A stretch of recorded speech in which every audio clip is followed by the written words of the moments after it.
Good morning in Europe, good afternoon in Southeast Asia, and welcome to this live event jointly hosted by the European Parliament and ASEAN, the European Union Visitors Programme, and by the European Union Delegation to ASEAN. We're live on the European Parliament website and on Twitter at EP in ASEAN, and today we're focusing on the European Union Visitors Programme, specifically on some of the programme's amazing alumni, almost a century old, half a century old, small difference. EUVP is jointly managed by the European Parliament and the European Commission and is the key tool of the European Union's people-to-people diplomacy. The programme's 5,000 alumni include many former and current political leaders, leading academics, business people, journalists, human rights activists and more.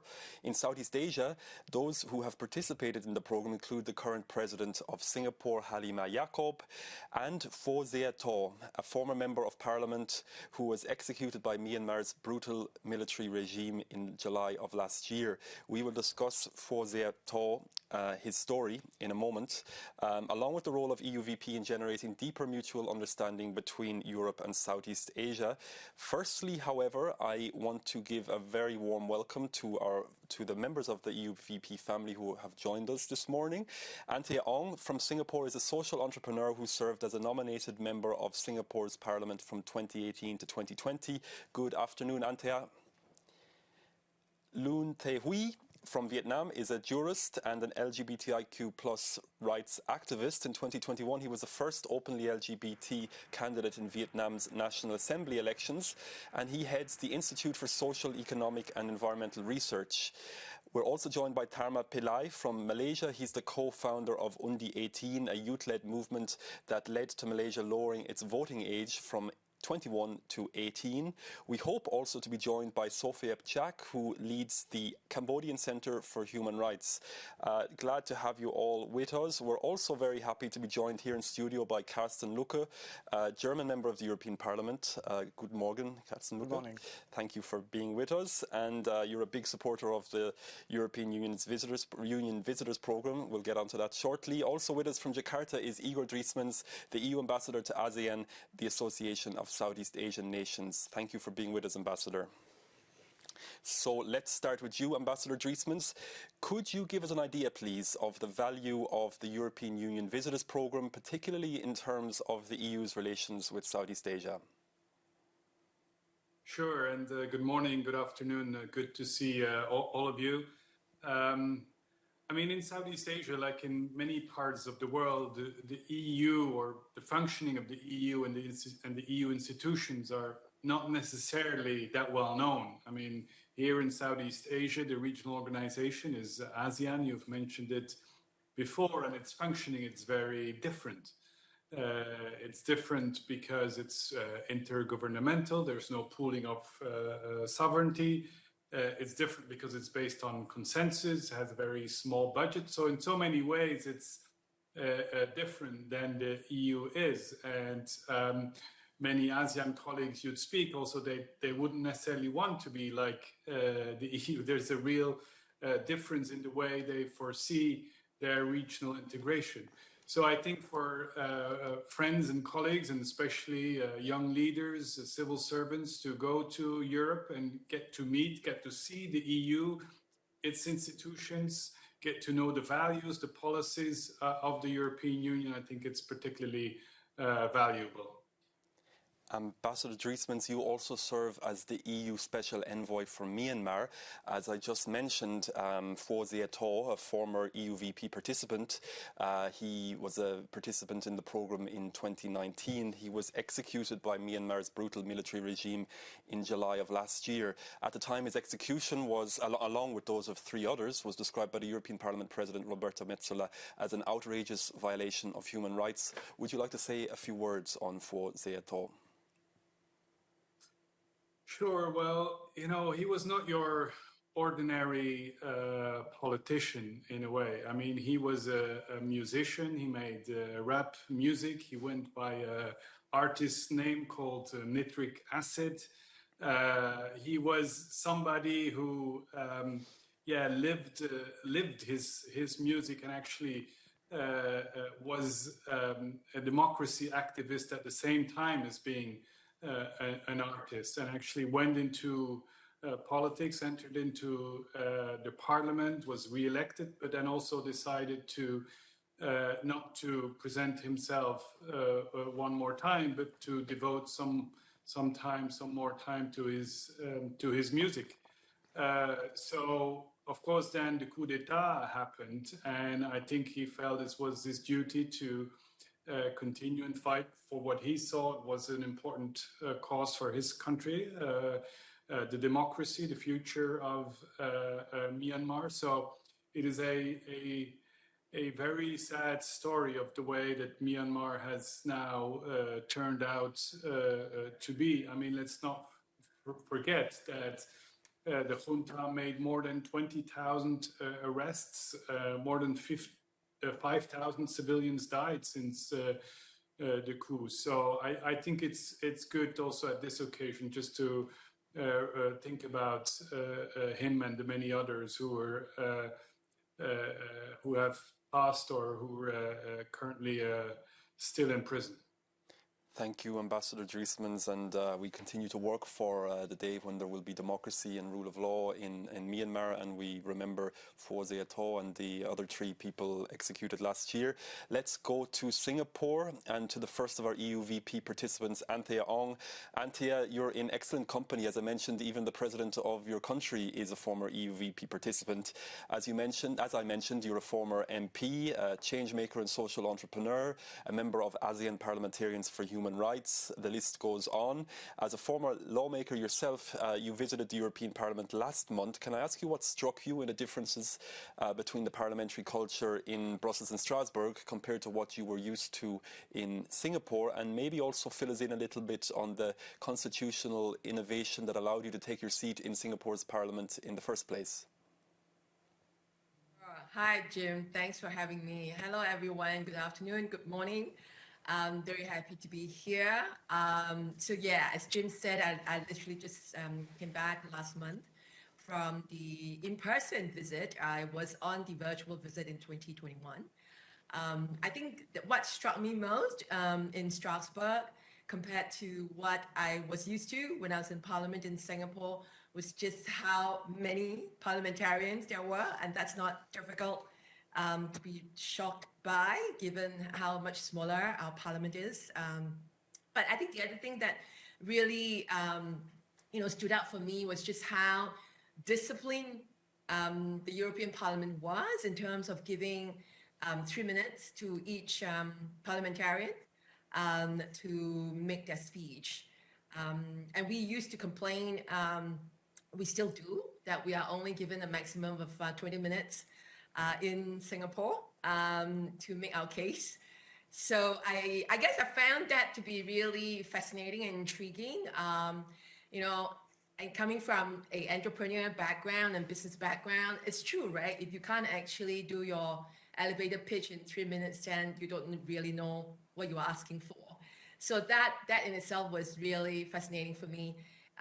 To your question about the nominated member of parliament scheme in Singapore, this is a uniquely Singapore parliamentary innovation. So we are a unicameral system, but we also have a nominated member system. And the Constitution now has made this a permanent feature from 2010, but this scheme started way back in 1990. And that was when the Singapore Parliament, it still is today, a supermajority parliament. But 1990 was just following, I think, a string of a number of civil society incidents that there was a lot of call for more diverse voices. So the scheme has been for 32 years. Now in Parliament, there will always be 9 nominated members of Parliament.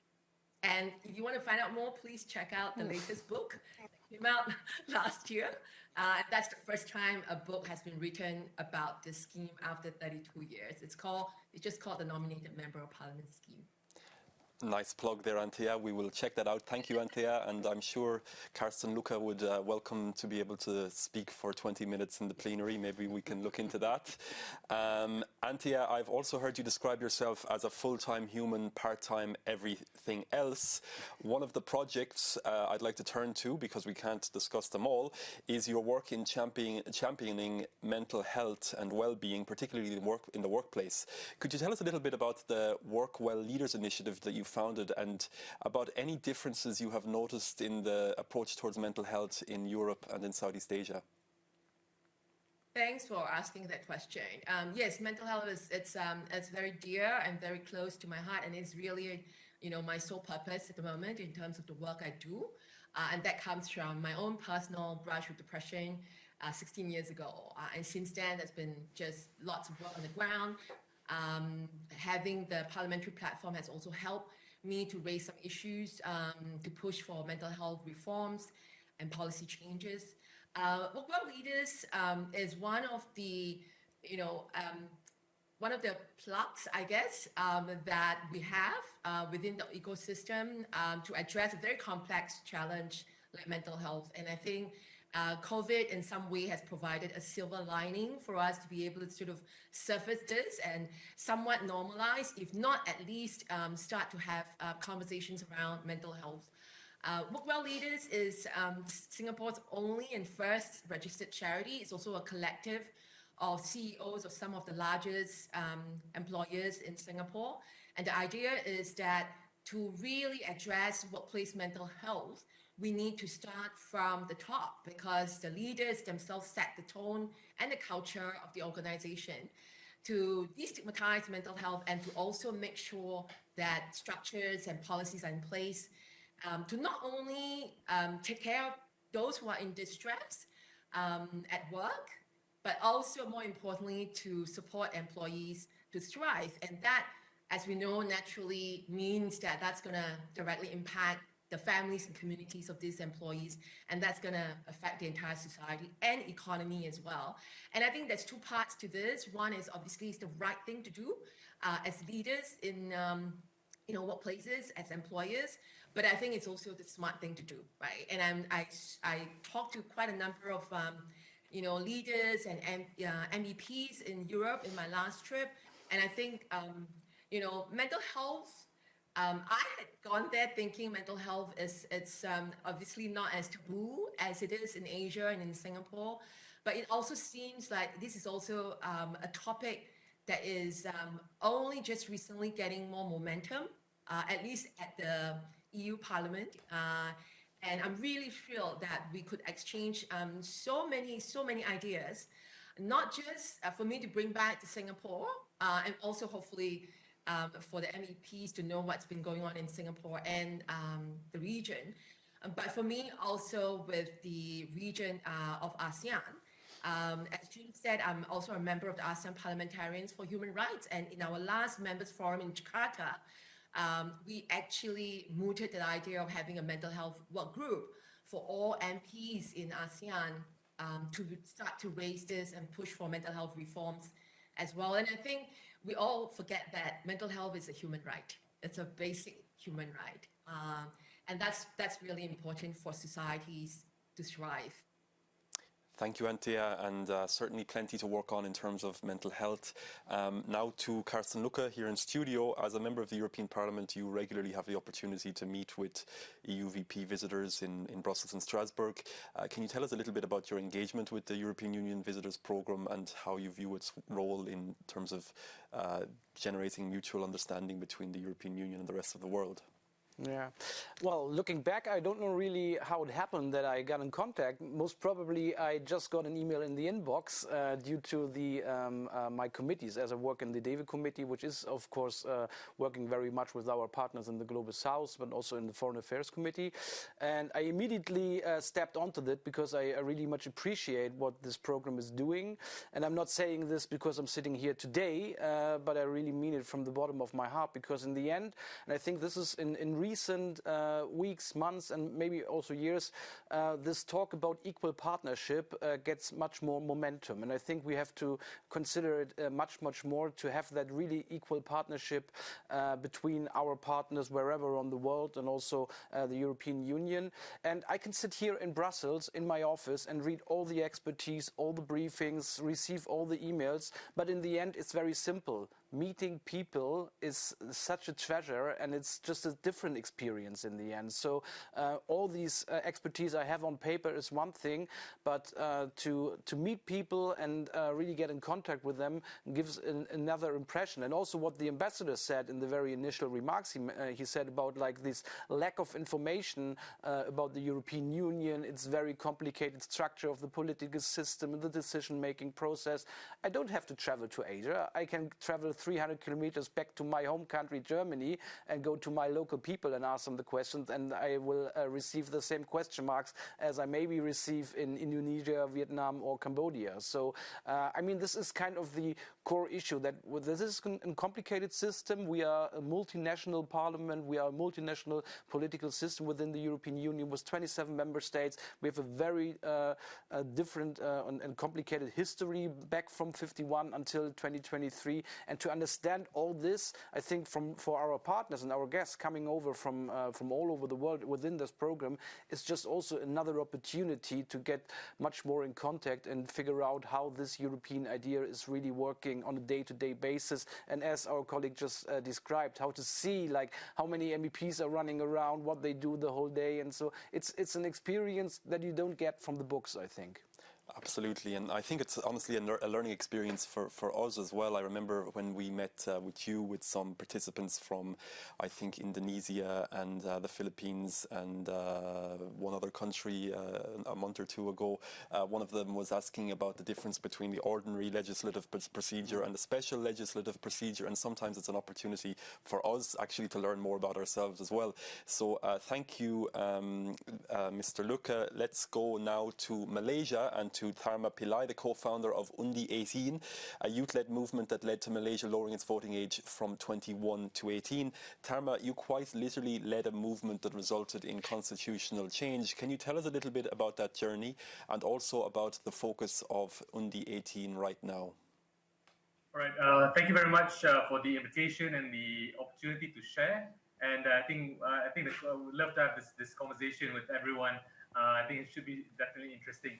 So the journey of Undi 18 is one where we as a group of students, when I started, I was a student. Unfortunately, I'm not that young anymore. But when we started, we had an idea. We had a vision that all adults in Malaysia should have the equal right to choose their government, because all adults in Malaysia have the responsibility of paying taxes, of working full-time jobs, of going and serving the military. So if you have the responsibilities, a full responsibility of adulthood, therefore you should have the full rights to choose a government that affects those responsibilities. So it's a very simple and logical premise, but unfortunately, many people didn't feel that it was so simple and uncomplicated. So the challenge the journey was a long one, and it was something that we had to fight for through various governments. So we're fortunate that there was a historic change in government in 2018 in Malaysia, whereby before the elections, we had convinced the opposition at the time to adopt the idea of Undi 18, the idea of lowering of the voting age, into their manifesto. So the great thing is that once you become government, this is where civil society organizations like us can come in and pressure and say that, hey, you promised this, you better deliver this. So in 2019, a year after they became government, we came to it was decided that it will be brought to Parliament. But the challenge was that this was a government with no supermajority. They only had a simple majority, and there had never been in Malaysian history a government without a supermajority who managed to deliver a constitutional amendment. So we had to do the work. We had to do the mobilization on the ground, the public campaigning, bring the public on our side, try to convince them, but also to engage everyone, whether you are the government, whether you're the opposition, whether you are from the eastern states of Sabah and Sarawak, whether you are from Peninsula states. We had to engage everyone. I think that was the result of the campaign, where we achieved the first ever constitutional amendment in Malaysia, in Malaysian history, with 100% of votes in the upper and lower houses of parliament. So I think that was something that we achieved through the work that we did. But of course, the work didn't end there. We still work towards on issues of voter education, on issues of trying to increase youth representation in politics. So these were the kind of work that we did, especially the programs that we engaged in with the public.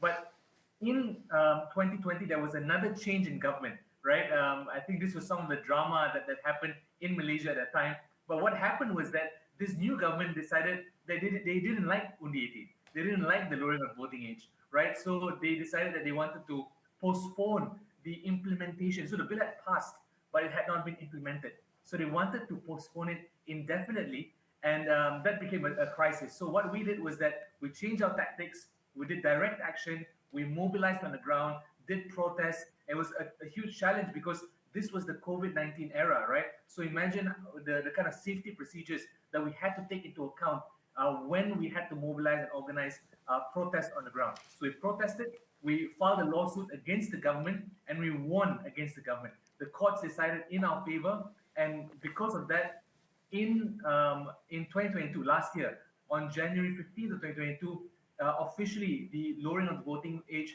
was officially implemented, and overnight you had 5.8 million new voters added into the electoral roll, an increase of 40% of the total electorate in Malaysia. So I think that's the story of the journey. In terms of the work that we're doing, I think for us, number one is that we have to work on the education system. We must make sure that young voters and how we see young voters are not just in terms of them as future employees or employers, but as future citizens. So this is something that we're working on. Number two is that we're working on improving democracy, making parliament more accountable, more transparent, and of course, making it more accessible. And lastly, of course, we are working on larger areas of human rights and making sure that more young people's voice are being championed and are being platformed in terms of the national conversation and in terms of protecting their basic personal liberties. So these are some of the works that we're doing. And of course, we're very happy to have excellent partners in terms of the embassies and also the various European Union countries and also the European Union themselves in terms of working together with us. So for example, with the European Parliament has been a very good partner, knowledge partner for us in terms of working together. And even next month, I'm going to meet the director of the European Parliament to have a knowledge exchange and also talk about how we can work together better between ASEAN, Malaysia, and also the European Union in improving parliamentary norms. Thank you. Excellent, Tharma, and we're very happy to work with you. Also here in Europe, we have seen moves to lower the voting age in next year's European Parliament elections. It will be possible to vote at the age of 16 in 4 EU countries, in Austria, Belgium, Germany and Malta. I think in Greece you can vote from the age of 17. Of course, the act of voting is only one part of the democratic process. And Tharma, you already mentioned education, for example, but could you give us some more details on what you think are the key to increasing youth participation and youth representation in political life? Absolutely. So for me, I think when it comes to education, just touching very briefly, I'm a big believer that politics must be separated from the idea of political parties and political figures, right? Because the fundamental element, the fundamental reality is that politics is about you and me. Politics is about life. When you drink a cup of water, that's political, right? Where does that tap water come from?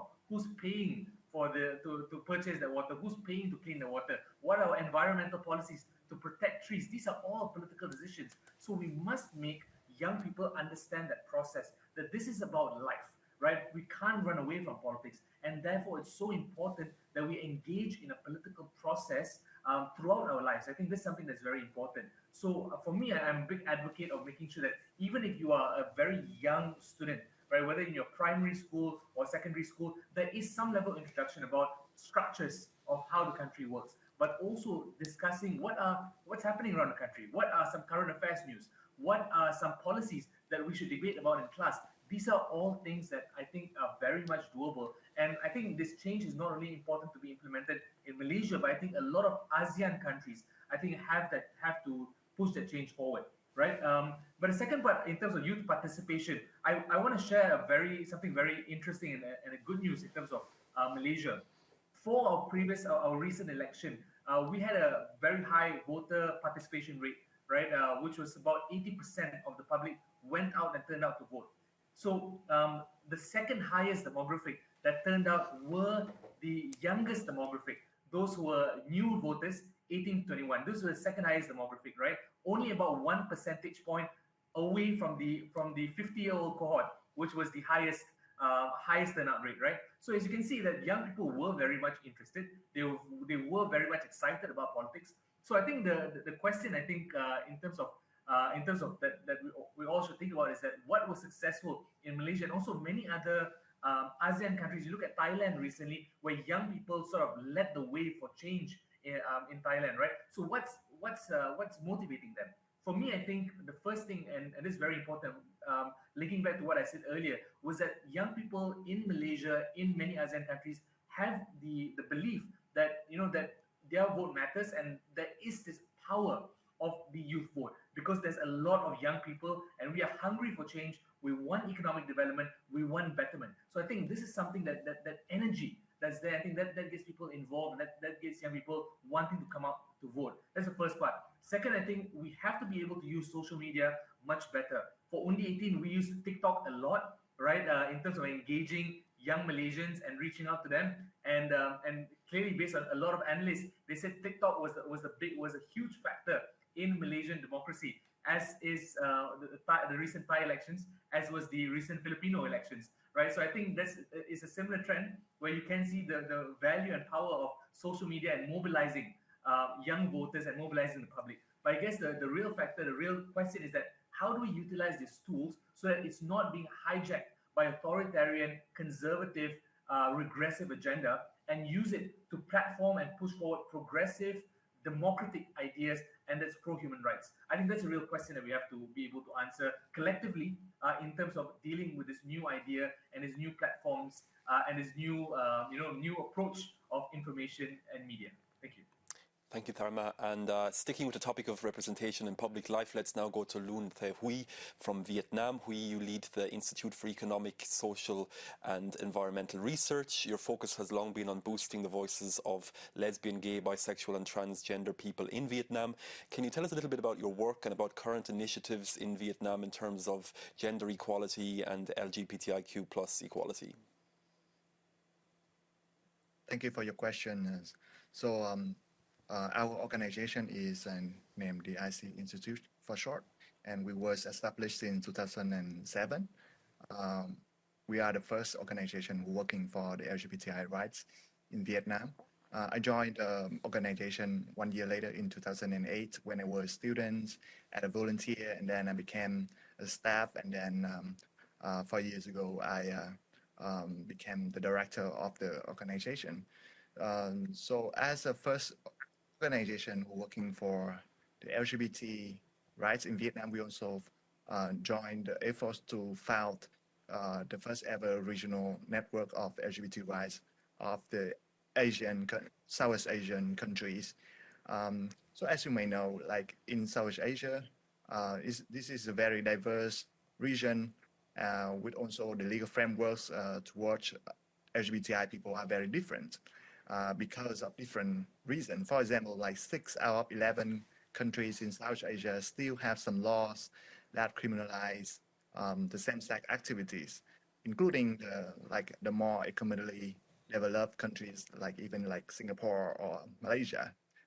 There's still some efforts that trying to decriminalize these very outdated law recently, but however, it's still a very big barrier for the community in South Asia to overcome these legal obstacles. So in Vietnam, we in our work we have the 3 pillars work aspects. We work with community, we work with the public, and we work with the policy makers. It's like the 3 pillars that make the changes in terms of the social attitudes, the social acceptance of different stakeholders, and finally we aim the change in the policy making process.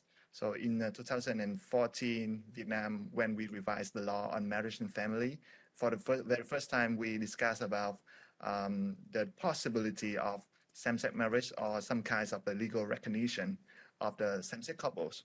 However, we did not succeed, but we still have some very small process that the law removed the ban of same-sex marriage. But at the same time, they did not have regulate any legal recognition. So theoretically, same-sex marriage is still illegal in Vietnam. But we have a very good positive news from our friend in Thailand that we know that, like the news comes constantly in these days that Thailand may become the first countries in Southeast Asia to realize same-sex marriage. The new coalition of the political parties decided to and promised to revise the constitution, its constitution, and to legalize the same-sex marriage. So it is a wonderful news, and I think that it will affect a lot of countries, especially the countries like in Vietnam or Cambodia, or the other countries as well, to have the more progressive law in our own nations. We also focus on the transgender rights. As you may know, in 2015, Vietnam passed the new civil code that legalized the rights of people to change their legal identity in their legal documents. So we are the first countries in Southeast Asia to do this. However, like it is still have some more steps for the law to be exercised in reality. We have some more legal guidelines, and it takes 8 years already. But however, we think that we're still in the right track to do that. And also, of course, that we're working a lot with the community and different stakeholders in the non-discrimination principles to ensure that the LGBTI people can live in freedom and equality. Thank you, Huy. And gender mainstreaming and gender equality are priorities in the new EU-ASEAN Plan of Action that runs up until 2027. What concrete proposals would you have, Huy, in terms of EU-ASEAN cooperation in this area? Thank you for your question. It's very interesting.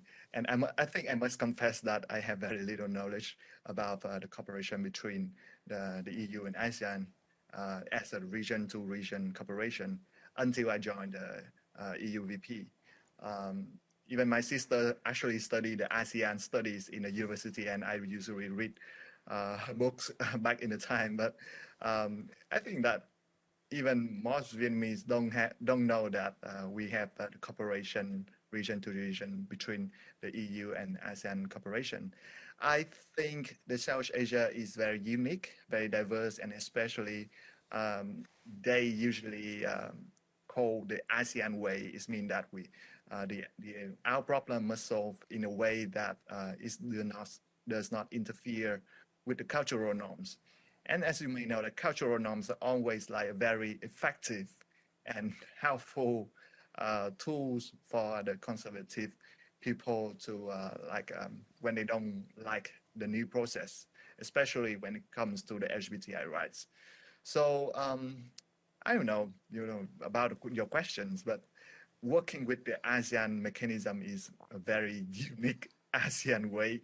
But I think there's still some points that we may think about. The first thing you may think about the capacity building and exchange program that the EU can support the ASEAN member state and also the ASEAN civil society in developing their capacity programs. I think one thing that EU did a great job is the research and data collections. Like every year, I'm always looking for the new data and report on LGBT rights that you did in your region. And it inspired us a lot. And I must say that one of our very prominent research is actually inspired by the research by the EU about the discrimination and violence toward LGBTI people. And I think the last point that EU should be more vocal in supporting for the LGBT organization and civil society organization in general, especially, like in recent years, the space of the civil society is shrinking. I think it's a trend not only in Vietnam, but also in different countries in the region or in the world. So if the EU can provide not only the financial, but the technical assistance to civil society organization, helping them to advocate for the legal reform, so that we can drive more positive change within our communities. Thank you, Hui. Let's go back to Carsten Lucke in studio. Mr. Lucke, would you like to follow up on Hui's points in relation to gender equality? I know in the past 6 weeks the Parliament adopted also a resolution in which it said that the LGBTIQ plus equality should be part of all EU foreign policy. In addition, if you want to follow up on Tharma's points in terms of engaging young people in activism and political life, as I mentioned, your country, Germany, is one of the countries that next year will be lowering the voting age to 16 for the European Parliament elections. Yeah, but only for European Parliament elections. Exactly. My regional elections, which takes place the same day, the Parliament, and I have to say it was a Conservative majority there that voted against the lowering to 16. So that's the situation next year. Will be 16 years old, go to the ballot box, vote for European elections, and then they are kicked out for the regional elections. So, I mean, this is kind of weird, but it is as it is. I mean, in general, I totally support what the colleague just said, and I think there are so many points that I just can sign and stress here. I mean, in general, it's what is the basic question is about, like, how do we let people, our citizens, live in the end? That's the basic question. And democracy, for me, it's well, this kind of government style that we found that guarantees these freedom and these liberal rights to be the one you want to be. And I mean, still, I think this goes for the Asian region, for the African region, but also for Europe. We are still work in progress. It's not an ended process that we achieved everything right now. I mean, looking at my country again and going just a couple of decades back, the situation still looked very different when it comes to equality between men and women. And still today, if you go around again with my local citizens and ask them about their like family picture, it's still, I don't know the concrete numbers of latest surveys in Germany, but still there might be many people who think still about like this. There is a father who goes to work 8 in the morning, comes back at 5, mother is doing the housework and the housekeeping, and then the rest, and then we have 2 children. I mean, this is very traditional, and you know, traditions and habits die hard in the very end. So I think this is an ongoing process, and of course we can do this on a legal basis. We have the Gender Action Plan in the European Union. All the money that we spend via the NDG in development cooperation, we have like the agreement that 85% have in some way or the other are connected to gender issues. So I mean, you can approach it from this way, but what the colleague from Vietnam just mentioned at the very last point, I think is very crucial that we don't forget civil society organizations. And as he said correctly, in many parts and also in Europe, I have to confess, there is shrinking space for civil society, and I think it's very important that we have this liberal and free society and let these NGOs like take up these issues and bring them forward, because it cannot be done only by the politicians and by the parliaments and by the politics. We need that free society that really is pushing also for these issues. And maybe my last remark, if you may allow me, is on the participation of young people.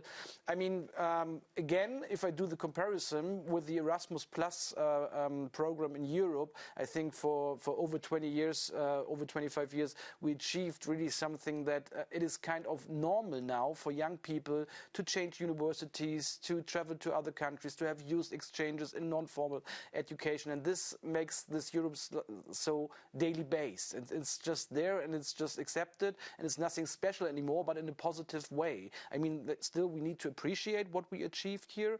And I think this is something that we also can scale up from these 27. And of course, Erasmus Plus is already open to some. And last year, the European Commission already announced and introduced another program that goes for the external action with youth participation. And I think there's a lot of homework to do, but these are all hidden treasures, I think. The youth participation in all these regions and the women's rights. And if we can just lift these treasures, I think there is so much to gain for all of us. And that's why we should stick to it and push forward.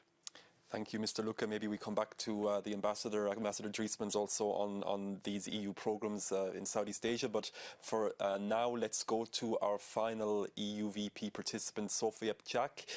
Very glad to have you. You've been leading the Cambodian Center for Human Rights for almost a decade. In fact, I believe you were the first woman and the youngest person to take on that role. You've dedicated your life to social causes and working for change in Cambodia. Can you tell us a bit about the current focus of the organization you lead? Hi and greeting everyone in the region and also the parliamentarians. I'm Sophia from Cambodia, and I'm currently the Executive Director of the Cambodian Center for Human Rights, the human rights organization that work to promote and protect civil and political rights in Cambodia. Indeed, it have been like the civic space has been narrow, but our organization remain, committed to continue with our mission to advancing the right in Cambodia. Our main focus right now, including the protecting fundamental freedom, focusing on the freedom of expression, assembly, and association, put a strong emphasis on the protection of human rights offenders at risk. And I'm glad that our friend Antier have highlighted and given her expertise in mental health. This is something in our heart as well. And, it is part of our holistic approach when it comes to human rights defender protection, that beyond the legal, beyond the security support, we offer the mental health support. We do a lot of sessions with human rights activists, journalists, union leaders, but also, we don't forget ourselves because before we can protect others, we have to ensure that the state of mind of our colleagues are also, healthy. So we have a regular practice in office, regular meditation, regular yoga, as well as football on a weekly basis. And like the meditation session, we also extended to public, through the Facebook live streaming. So so these are our main focus. And beyond, we also work to advancing the gender rights, including LGBTIQ rights, and promoting the civic participation, and as well as business and human rights. So these are our focus of work nowadays. Thank you, Sophia. As you mentioned yourself, we've seen in recent years a shrinking of the civic space in Cambodia. In fact, within the past year, the European Parliament has adopted 2 resolutions criticising the country's current trajectory. As an advocate for justice, equality, rule of law, democracy, can you give us some insights on how it is to operate in such a space? Well, yes, you mentioned that Cambodia is having shrinking space. We don't often say so. We say that it's a closing space, not just shrinking, but close space. Because, within this few years, there have been a massive breakdown on the democratic actor, with the first ever, the dissolution of opposition party, the main opposition party. And even right now, we will have the election soon in July, but another major opposition party again have been barred from taking part in elections. So, when we're talking about politics, yes, I mean, that is the situation at the moment. Thinking about whether we will have free and fair elections, we can see, when the major opposition party cannot even take part in the election process. And second, the civil society actor, including NGO, union, have been targeted, have been arrested and charged. And the common accusation against activists are incitement, or now the serious case often, we activists can be easily accused of treason or plotting against the government, to topple against the government. So I'm sure this may share with with our friend in the region, you know, the common tactic. So it is very difficult to operate, especially within this few months. The government have, I mean, the trend have been very unpredictable. Before we can predict that, oh, you know, this is the trend. Oh, there will be intimidation. Oh, there will be a legal accusation, and probably it end up to certain intimidation, and then that's it. Or the activists may be temporarily arrested for short time being. But now, no, you know, like the activists can be arrested and put in jail for long, and up to their conviction before we can expect, oh, you know, activists may be arrested and then convicted with suspended sentence. Now no more, you know. So it is very unpredictable. So it makes things even harder. It increases self-censorship among the public as well as among CSO ourselves. But you know, like we can't blame on the censorship because of the situation that we have experienced. To me, I think it's important in this context that civil society organizations like ourselves have to be more strategic, have to stay resilient, you know, like know how to operate ourselves. That's why I think partly is to prepare ourselves. Prepare here, including make sure that the state of mind is healthy. I think that is the key. And when we can be in a better state of mind, we can operate better. That is important. We can't just go fully with passion, without strategy, without healthy of mind. So that is important. You know, I use the term stay resilient. Know how to stay resilient. Yeah, I think that's it. Thank you. Thank you, Sophia. And indeed, I think that goes right back to Antea's contribution at the beginning. I'd like to ask if any of the 6 participants would like to jump in on anything previously said. Feel free now. I can't see you on screen, but just go ahead. I jump in, please? Of course. Thank you. Thank you, everyone. That was just so fascinating listening to each of your sharing. And Sophie, thank you for, you know, staying strong and still having that big smile, you know, as you share with us what you are having to deal with. I can't agree with you enough.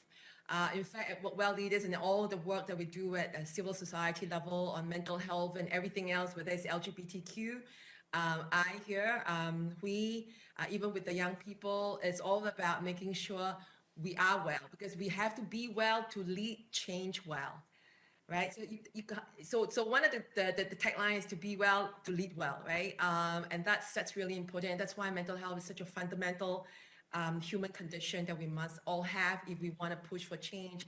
I just thought, if I may, to respond to some of the things that came out that was mentioned. You know, Dharma, I just want to share with you that actually we've been trying to reduce the voting age.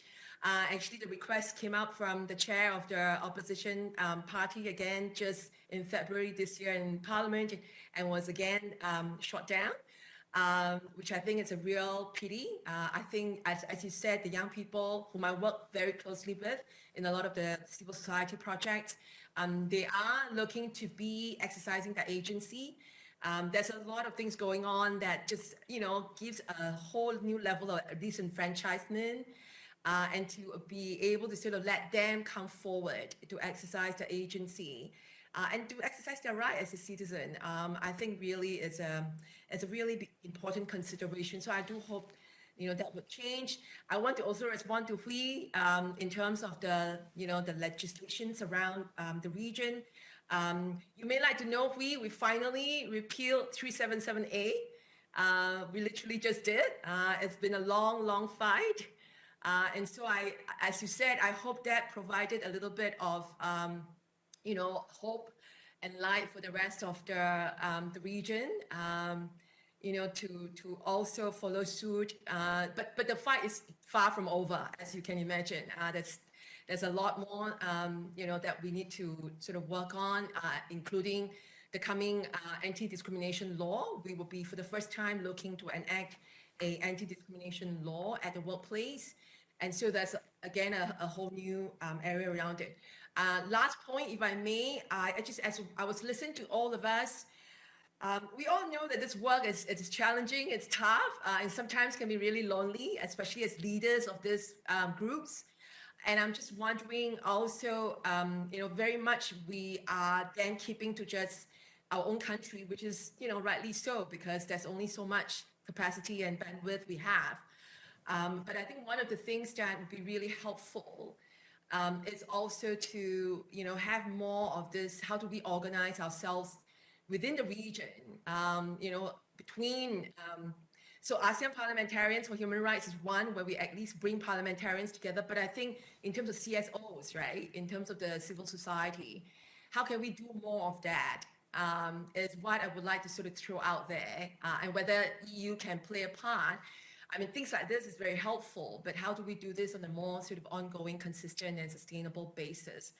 Because ultimately we need to build this also not just for our own country, but as a region, because what's happening in one country affects others, right? So that, I think that systemic coordination is important. Last but not least, I also want to put it out to our European colleagues to also, I like what Carsten said, that, it is work in progress and there are still also some traditions and habits that die hard. And I think one of the things that we have been talking about here is how can we also have European visitor coming to ASEAN? How can we also create our own ASEAN visitor program, right?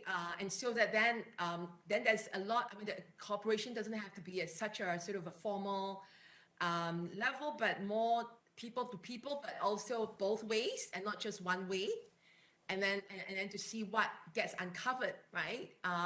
If we have more people coming over to see what's going on in ASEAN and in a more sort of structured and ongoing manner. Those are my inputs, Jim. Thank you for giving me the Thank you, Anthea. And I'm all for a Southeast Asia Visitors Program. Let's get that up and running. Before we move on, anybody else want to jump in on anything? I can't see you on screen, so let's move on back to you, Sophia. You've previously said it's important to be ready to walk through fire for what you believe in.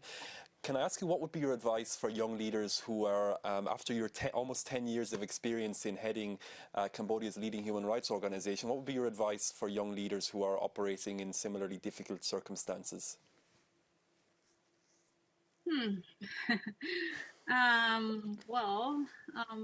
I think my word remains the same, is be ready to walk on the fire if we want to engage in this human rights work.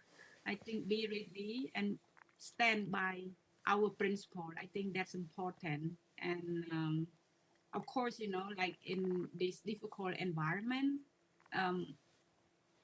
even we maintain our principality, we can end up in trouble. But I think people can make things up, but we are sure ourselves that, what we are doing is right. So continue to believe it. And I think it, from my experience, I think stay principle does help too. Sometimes those people who want to target us, by seeing our principality, it is also hard for them, and they don't want to mix up with us too. So I think important is to stay principled and be ready to walk on fire. Okun, thank but you. I think important. I think within this decade of experience, I would add another tip. And again, stay healthy. Indeed, let's all stay healthy, and thankfully it's due to the end of the pandemic that we're even allowed to have EU visitors, EUVP visitors coming to Brussels and Strasbourg. So yeah, let's stay healthy indeed. Tharma, back to you in Kuala Lumpur. You represented Undi 18 at the recent, I think last month, the Indo-Pacific meeting of the Second Summit for Democracy. With democracy, according to some reports, I think a report of International IDEA, it's said to be in decline in half of the world's democracies. What key actions are needed in your view to reverse this democratic backsliding? For me, I think the challenge of building democracy is really about citizens' participation, right? The core idea and the core reason why people have often stopped believing in democracy or or wanting an alternative system is because they believe that they are powerless in this current system. They believe that they are voiceless. They believe that the elites have captured power, and therefore, these elites are not serving the interest of the average person. That their lives are becoming worse. That the economy is becoming worse off. That compared to their parents' generation, they are living worse off lives. Right. So I think this is something that a lot of people are feeling in many countries. Right. Whether or not the sentiment is true or false. Right. Because sometimes, as we can see, pessimism is very easy to spread. Right. So I say this with caveats. Right. Because there are some countries that are doing very well, but people have a negative perception. Right. But there are also many countries, a lot of countries where people are just genuinely not doing well. So they want a difference in perspective. So I do think that the most important thing is to figure out and think first and foremost, how do we make people's lives better, right? And how do we make the systems more effective? That's the most important. How do we break away from this idea of elite capture and make sure that systems of governance, systems of accountability, transparency, all these things happen so that more people have faith that the system works and the system makes sense, right? I think this part is so incredibly it's easy to say, but of course it's very difficult to do. So that's the first part.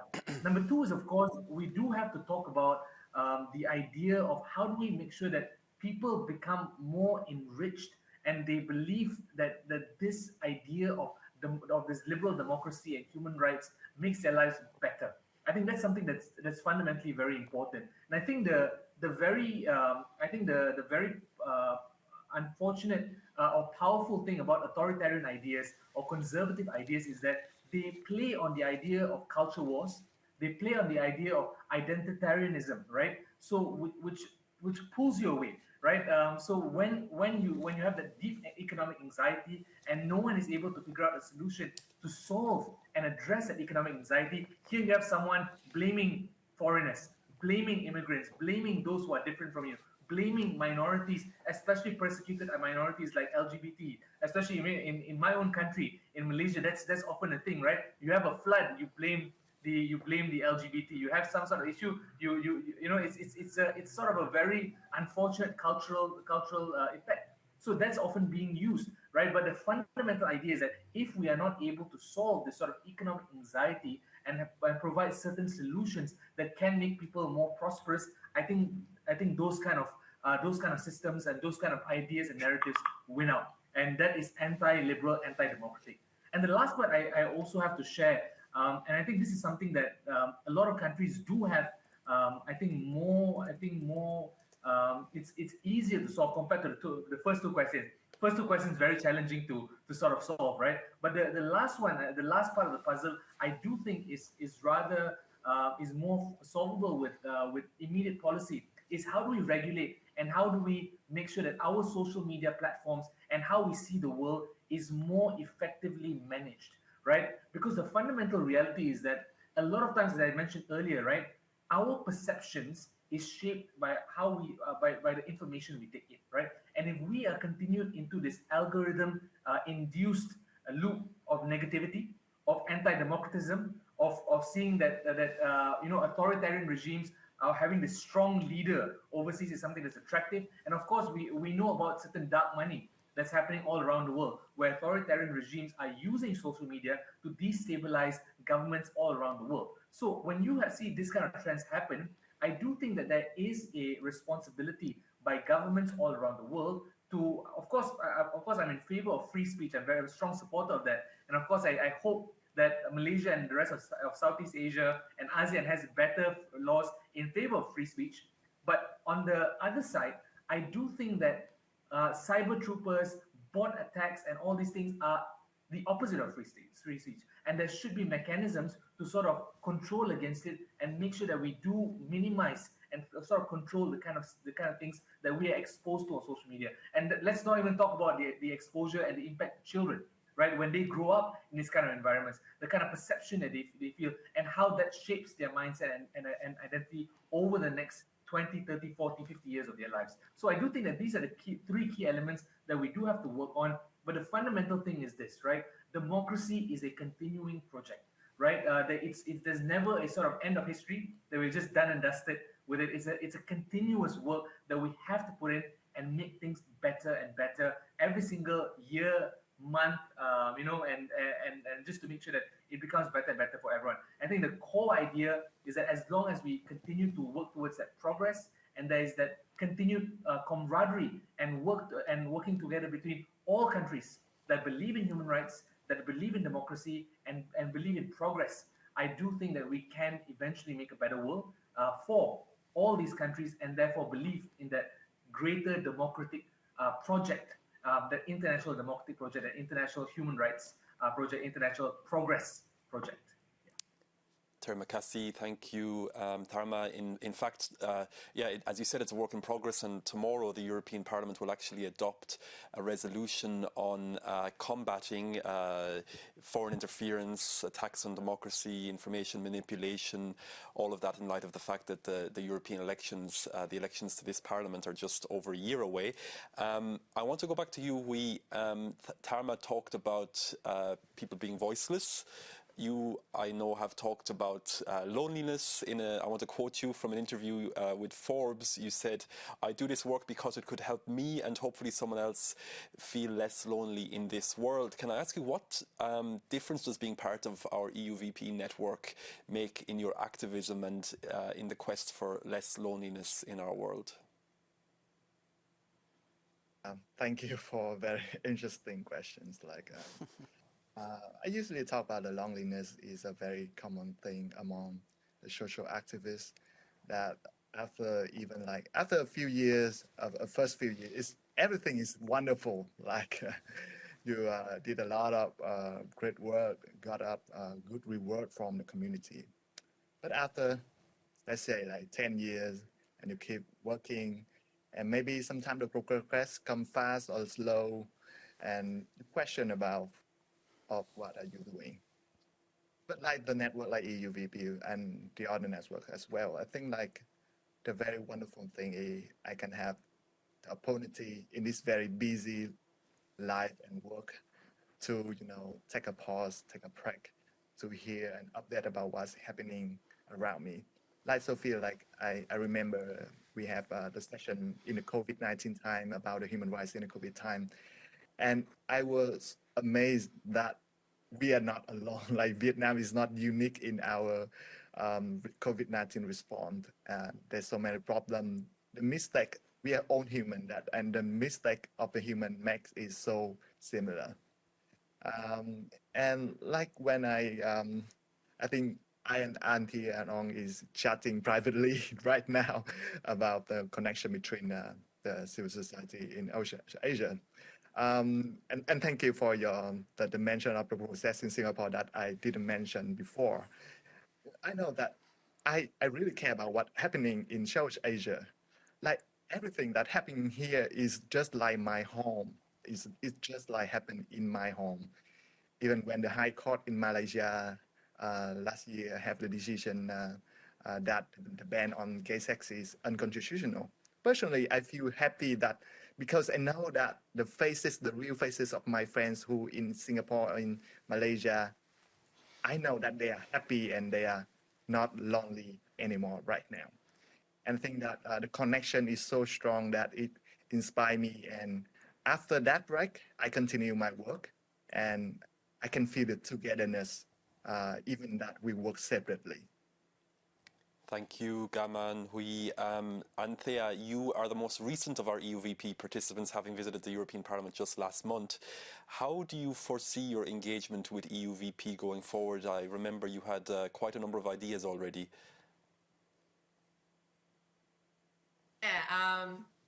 Still processing, still catching up, with all those meetings, but many ideas. I think one of the most compelling ones that I heard from was not a fellow parliamentarian, but actually from one of the European Commission official, and that is the EU mental health portal. So that's a concrete example that I would like to see how we could actually create something like that for ASEAN. So it's a best practices mental health portal that EU has started. And so that's one. And I think the other is with one of the MEPs, Jim, who himself is a deaf person, a hard of hearing person. And the deaf community is who I work very closely with. And so we are looking at how we can collaborate and cooperate on a project from Singapore by the deaf community in Singapore to support the deaf people in Ukraine. And then how do we then get, the EU to come in to support as well? And so, yeah, many ideas, Jim, that has been discussed. And so it's been really rich. And so my challenge for myself is not to let this sort of wane, just because life takes over and then all this excitement, all these initial sparks might just die off. So have been keeping in touch with them as much as I can. And trying to also interest the ideas here on the ground with the different CSOs that I've been, engaging with to try to get one or two of this to be realized. I would like just to also respond to Sophie's, sharing about. I like that you're walking, be prepared to walk on fire. I hope that. As we all walk on fire, we never we let the fire in us burn brighter than the fire that we have to walk on or that is around us. And I think that does come down to our own sort of self-care, self-love, and our own practice of well-being. I really think that's so important. Thank you, Anthea, for those beautiful remarks and something for us all to keep in mind. Back to Karsten Lucke in studio. So you've heard the insights of our Southeast Asian alumni about their activism in various fields. I think we could have 4 separate events with each of them to go delve deeper. But would you like to follow up on any of their points and indeed share your own vision of how best to boost people-to-people links between the European Union and Southeast Asia? Yeah, sure. Thank you very much. And thank you to all the countries that are connected today. It was really highly appreciated. It was really, really fun to listening to you. I have a couple of points I would like to comment on. Let me go first to Tama, who talked about like this democracy work in progress and the participation. And I think he's totally right. And again, I would like to not pinpoint to one of your countries, but to come to my own country. And we're talking about just 120 years, like the last century. We ended up in 2 world wars as Germans. In between, we tried to be Democrats and we brutally failed and we ended up in a bloody dictatorship, and then we got a second chance after 45, and then we somehow managed to establish this stable democracy. And as Tamar rightly said, it's not done yet. Even though we have 75 years of democracy, it's not stable. And as he said, I totally signed this. We have to do this every day again. We have to work for this. And I would like to put one critical issue here that we all have to consider all the time in all the countries where we had this democratic issues. There are 2 things. One thing is, for me, it's not a copy and paste thing. I don't know how a Vietnamese democracy looks like. I don't know how a Singapore democracy looks like. Maybe there are parts of German democracy, parts of whatever democracy, but in the end, it has to be a Singaporean, a Vietnamese, a Cambodian democracy. You have to find your way. If you ask for the help of the Europeans, I would say we should give as much as possible, but in the end, it's your decision what the democracy shall look like. And especially on this point of participation, I would like to focus your attention on have a very close look, because there's this ladder of participation, 7 steps, because very often adults talk about participation, especially when it comes to young people, and if you do the closer look, there is no participation at all. So there could be also fake participation, even though we talk about participation. So this is a very crucial issue, and that brings us again to like this vivid civil society where real participation is really implemented in a democracy, and I think we have to take care that it's not like this fake participation. Another thing I would like to say is the short answer is do more. What needs to be done? Yeah, do more. Let's meet more. Let's even travel more. Let's meet in person. And please, Antea, if you set up these ASEAN visitors program, please send the first application to me. I will immediately apply and hopefully get a green light from you. So now, I mean, seriously, it's about exchange. It's about getting to know the other person and leave these silos we are in, because this is how humans are composed. We try to be open, but of course we tend to have our own pictures. We have our automatic stereotypes and all this, and we have to overcome this. And I think this is the best thing to do is by really meeting. And let me one final personal remark, and this really comes from heart. I'm not saying it because I'm sitting here, but I really mean it. Highly appreciated. I'm really making my chapeau to you, because when I listen to like closed space, loneliness, all these circumstances where you fight for human rights, where you fight for participation, for young people, for just a better future for your citizens and your countries, it's so highly appreciated, and all this passion. And I think it's very important that you keep this positive mindset you are just showing today, because this world is full of chaos. There are so many dark examples, and we need people like you who are committed. And you were talking about this passion and this work and fire, and I think we need this. Otherwise, we are really like doomed. So we need people like you who are really committed, and no matter what happens, even though it's sometimes for Europeans kind of not imaginable how hard the situation is and how you can keep on going, even that sometimes life is under pressure and threatened. So, I mean, this we have always to consider from our perspective, and this is what I also mean when I talk about equal partnerships. This is also part of equal partnership, to really to understand the situation you have on the ground in your countries and try to support you, but not to teach you. This is very important for me, and this is about this equal partnership. One final thing, and I think this is a commitment we all shall sign.